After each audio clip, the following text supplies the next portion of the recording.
Hi hello നമസ്കാരം. Minnu's fresh special എപ്പിസോഡിലേക്ക് സ്വാഗതം. ഇന്ന് ഞാൻ എത്തിയിരിക്കുന്നത് തൃശ്ശൂർ ഇരിങ്ങാലക്കുട കാരളം എന്ന സ്ഥലത്താണ്. മിന്നൂസ് ഫ്രഷിൻ്റെ ഒരു കിഡിലൻ പ്രൊഡക്ഷൻ യൂണിറ്റിലേക്കാണ് ഞാൻ ഇന്ന് എത്തിയിരിക്കുന്നത്. സോ നമുക്കിന്ന് ഇവിടെ കുറേ കാര്യങ്ങൾ കാണാനുണ്ട്, അതിലേക്ക് പോവാം.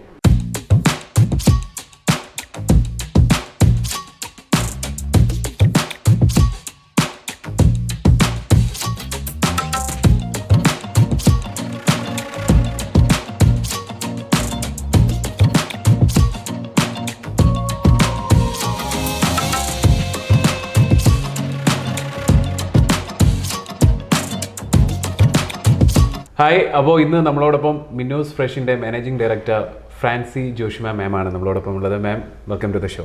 നമ്മുടെ മിന്നൂസ് ഫ്രഷ് എന്ന് പറയുന്ന ഹെൽത്തി നാച്ചുറൽ പ്രോഡക്റ്റ് ഇപ്പോൾ മാം ഇത് തുടങ്ങി ഈ ഒരു അവസ്ഥ വരെ എത്തിയപ്പോഴത്തേക്കും ഭയങ്കരമായ ഒരു വിപുലമായ ഒരു ബിസിനസ്സായി മാറി. ശരിക്കും എന്താണ് ഈ ഒരു അവസരത്തിൽ തോന്നുന്നത്?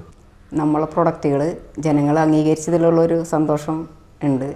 എന്ന് വെച്ചാൽ പ്രിസർവേറ്റീവ്സും കെമിക്കൽസും ഇല്ലാതെ ലൈഫ് കുറഞ്ഞ പ്രൊഡക്റ്റുകൾ ഞാൻ ഉണ്ടാക്കിയപ്പോൾ ആദ്യം എല്ലാവരും എന്നെ കളിയാക്കി ചിരിച്ചതാണ്. ഇപ്പോൾ ജനങ്ങൾ അംഗീകരിച്ചു. അത് വളരെ വിപുലമായ തോതിൽ തന്നെ നമ്മളെ അംഗീകരിച്ച് പല രാജ്യങ്ങളിലേക്കും നമ്മുടെ പ്രൊഡക്റ്റുകൾ എത്തി. അപ്പോൾ ഒരു സ്ത്രീ എന്ന രീതിയിലും എനിക്ക് വളരെയധികം ഹാപ്പിയാണ്. ആക്ച്വലി മാം, ഇത് എത്ര വർഷമായി ഇങ്ങനൊരു സംരംഭം സ്റ്റാർട്ട് ചെയ്തിട്ട്? നമ്മൾ സംരംഭം സ്റ്റാർട്ട് ചെയ്തിട്ട് 5 വർഷം കഴിഞ്ഞു. ഹോം മെയ്ഡായിട്ടാണ് സ്റ്റാർട്ട് ചെയ്തത്. അത് കഴിഞ്ഞതിന് ശേഷമാണ് നമ്മൾ ബിൽഡിംഗ് ഒക്കെ പണി കഴിഞ്ഞ ശേഷമാണ് കൊമേഴ്സ്യൽ പർപ്പസിലേക്ക് ചേഞ്ച് ചെയ്തത്. അതുപോലെ തന്നെ ഇത്തരത്തിലിപ്പോൾ ഒരു സ്ത്രീ എന്ന നിലയിൽ ഇങ്ങനൊരു സംരംഭം ഉയർത്തി കൊണ്ടുവരിക എന്ന് പറയുമ്പോൾ അതിൻ്റെ ബാക്കപ്പിൽ ഭയങ്കരമായിട്ടുള്ള സ്ട്രഗിള് കാര്യങ്ങളൊക്കെ വേണം. ശരിക്കും എങ്ങനെയാണ് അതിനെയൊക്കെ ഒന്ന് ഓവർകം ചെയ്തത്? ജനങ്ങളുടെ സപ്പോർട്ട് തന്നെയാണ് നമ്മൾ സ്ട്രഗിൾ ചെയ്ത് മുന്നോട്ട് വരാൻ എനിക്ക് ഹെൽപ്പായത്. നമുക്കെല്ലാ രീതിയിലും, അതായത് ഗവൺമെൻറ്റിൻ്റെ ഭാഗത്തുനിന്നും നമ്മളെ നാട്ടുകാരുടെ ഭാഗത്തുനിന്നും എല്ലാവരും, എൻ്റെ വീട്ടിൽ ഹസ്ബൻഡ്, മക്കൾ എല്ലാവരും എന്നെ ഈ ഒരു രീതിയിലേക്ക് എത്താനായിട്ട് ഹെൽപ്പ് ചെയ്തു. നാച്ചുറൽ ഇൻഗ്രീഡിയൻസ് ഒക്കെ വെച്ചിട്ടൊരു ഹെൽത്തി ഫുഡ് പ്രോഡക്റ്റ് ഒക്കെ ഉണ്ടാക്കുക എന്ന് പറയുന്നത് ഭയങ്കര ടഫാണ്. അതുപോലെ തന്നെ ആ ഒരു ബിസിനസ് ക്ലച്ച് പിടിക്കാൻ ഒരുപാട് സമയമൊക്കെ എടുക്കും. ഇങ്ങനൊരു ആശയം എങ്ങനെയാണ് കിട്ടിയത്? എൻ്റെ ഫാദറിന് ക്യാൻസർ വന്നപ്പോഴാണ് ഞങ്ങൾ ഇങ്ങനെ ഒരു ഐറ്റത്തിനെ കുറിച്ച്, അതായത് കെമിക്കൽസും പ്രിസർവേറ്റീവ്സും ഇല്ലാത്ത പ്രൊഡക്റ്റുകൾ മാർക്കറ്റിൽ അവൈലബിലിറ്റി കുറവായതുകൊണ്ട് ഞാനൊരു കമ്പനി സ്റ്റാർട്ട് ചെയ്തതാണ്.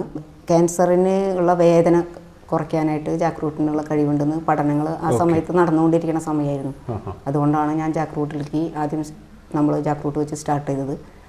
അതിന് എനിക്ക് അഗ്രികൾച്ചർ യൂണിവേഴ്സിറ്റി ജിസിമാഡാണ് എനിക്ക് അതിൻ്റെ സപ്പോർട്ട് തന്നത്. അതിൻ്റെ ട്രെയിനിങ്ങുകളും അതിൻ്റെ ക്ലാസ്സുകളും മെഷീനറീസ് എവിടെ നിന്ന് എടുക്കണം, എന്തെല്ലാം മെഷീനറീസ് വേണം എന്നുള്ളതൊക്കെ നമുക്ക് അവിടെ ജിസിമാഡത്തിൻ്റെ ഒരു ഹെൽപ്പ് ഉണ്ടായിരുന്നു എനിക്ക്. പ്രിസർവേറ്റീവ്സ് ഇല്ലാത്ത പ്രൊഡക്റ്റുകൾ നിർമ്മിക്കാൻ വളരെ ബുദ്ധിമുട്ടായതുകൊണ്ടാണ് ഞാൻ യൂണിവേഴ്സിറ്റികളെ സപ്പോർട്ട് എടുത്തത്. ആദ്യം ഞാൻ സ്റ്റാർട്ട് ചെയ്തത് തൃശ്ശൂരാണ്. ആദ്യത്തെ വെല്ലുവിളി നമുക്ക് ഇതിന് ലൈഫ് കിട്ടുന്നില്ല എന്നുള്ളതായിരുന്നു. അങ്ങനെയാണ് ഞാൻ പിന്നെ യൂണിവേഴ്സിറ്റികളുടെ സപ്പോർട്ട് എടുത്ത് പ്രൊഡക്റ്റിന് നമ്മൾ അവരുടെ ലാബിൽ കൂടെ നമ്മൾ വെച്ച് എത്ര നമുക്ക് ലൈഫ് കിട്ടും എങ്ങനെയാണെന്നൊക്കെ നമ്മൾ ചെക്ക് ചെയ്തത്. അത് കഴിഞ്ഞ് നമ്മുടെ പ്രൊഡക്റ്റ് ഒന്നും കൂടെ വിപുലപ്പെടുത്തി നമ്മൾ മാർക്കറ്റിലോട്ട് തൃശ്ശൂർ മാത്രം നമ്മൾ ഫോക്കസ് ചെയ്തു. അത് കഴിഞ്ഞ് ദുബായിലോട്ട് ഫസ്റ്റ് എൻട്രി ദുബായിലോട്ടാണ് ഞങ്ങളുടെ പ്രൊഡക്റ്റുകൾ. ഇന്നിപ്പോൾ വേൾഡിൽ എല്ലായിടത്തും ഞങ്ങളുടെ പ്രൊഡക്റ്റുകൾ അവൈലബിൾ ആണ്. കേരളത്തിന് ഉള്ളിൽ നിന്ന് വർക്ക് കുറവും പുറം രാജ്യങ്ങളിൽ നിന്നുള്ള വർക്ക് കൂടുതലായിരുന്നു. ഇപ്പോൾ ഞങ്ങളുടെ ഐറ്റങ്ങൾ കേരളത്തിലെ ആളുകൾക്കും ആവശ്യക്കാരുണ്ട്. അപ്പോൾ ഇപ്പോൾ നമ്മൾ കേരളത്തിലും ഐറ്റങ്ങൾ സെയിലായി തുടങ്ങി. ഞങ്ങൾക്ക് കല്യാൺ പോലുള്ള സൂപ്പർ മാർക്കറ്റുകളിൽ നമ്മുടെ പ്രൊഡക്റ്റുകൾ അവൈലബിൾ ആണ്. 75ഓളം പ്രൊഡക്റ്റുകൾ ഞങ്ങളുടെ അവൈലബിൾ ആണ്. പിന്നെ ഞങ്ങളുടേതായിട്ട് നോർമലായിട്ടുള്ള പ്രൊഡക്റ്റുകൾ വേറെയും ഉണ്ട് ഞങ്ങൾക്ക്. എല്ലാം നമ്മൾ ഹെൽത്തി ആയിട്ട് തയ്യാറാക്കുന്നതാണ്. സ്പ്രൗട്ട് ചെയ്തിട്ട് പ്രിസർവേറ്റീവ്സോ ഇതൊന്നും ചേർക്കാതെ ബേബീസിൻ്റെ പ്രൊഡക്റ്റുകൾ. ഇത് നമ്മൾ ഈ പ്രൊഡക്റ്റ് ഞങ്ങൾ ക്യാൻസർ രോഗികൾക്കായിട്ട് ഞങ്ങളുടെ ഇതിൽ ഡെവലപ്പ് ചെയ്ത പ്രൊഡക്റ്റാണ്.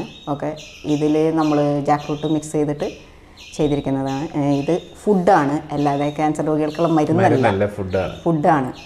ഹെൽത്ത് ഇമ്പ്രൂവ് ആവാൻ വേണ്ടിയിട്ടുള്ള പ്രൊഡക്റ്റാണ്. മരുന്നാണെന്ന് ആരും തെറ്റിദ്ധരിക്കരുത്. Okay ma'am, anyway thank you so much. അപ്പോൾ എന്തെങ്കിലും ഇത്രയും വാല്യുബിൾ ആയിട്ടുള്ള ടൈം സ്പെൻഡ് ചെയ്തതിൽ. അപ്പോൾ നമുക്ക് നെക്സ്റ്റ് ഒരു എപ്പിസോഡുമായിട്ട് വീണ്ടും കാണാം. ബൈ.